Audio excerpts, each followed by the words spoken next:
కీర్తన సంఖ్య 84. సైన్యములకు అధిపతియగు యెహోవా నీ నివాసములు ఎంత రమ్యములు.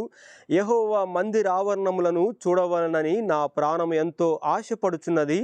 అది సొమ్మసిల్లుచున్నది. జీవము గల దేవుని దర్శించుటకు నా హృదయమును నా శరీరమును ఆనందముతో కేకలు వేయుచున్నది. సైన్యములకు అధిపతియగు యెహోవా నా రాజా నా దేవా, నీ బలిపీఠమునొద్దనే పిచుకలకు నివాసము దొరికెను.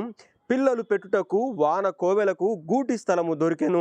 నీ మందిరమునందు నివసించువారు ధన్యులు, వారు నిత్యము నిన్ను స్తుతించుదురు.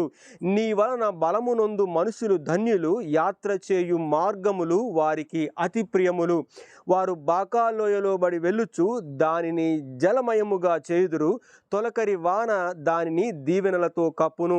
వారు నానాటికి బలాభివృద్ధి నొందుచు ప్రయాణము చేయుదురు.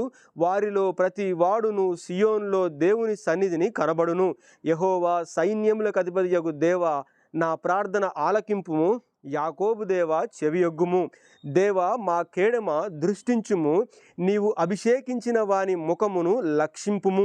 నీ ఆవరణములో ఒక దినము గడుపుట 1000 దినముల కంటే శ్రేష్టము. భక్తిహీనుల గుడారములలో నివసించుట కంటే నా దేవుని మందిర ద్వారమునొద్ద నుండుట నాకిష్టము. దేవుడైన యెహోవా సూర్యుడును కేడెమునై ఉన్నాడు. యెహోవా కృపయు ఘనతయు అనుగ్రహించును. యథార్థముగా ప్రవర్తించు వారికి ఆయన ఏ మేలును చేయక మానడు. సైన్యములకు అధిపతియగు యెహోవా నీ యందు నమ్మికయుంచువారు ధన్యులు.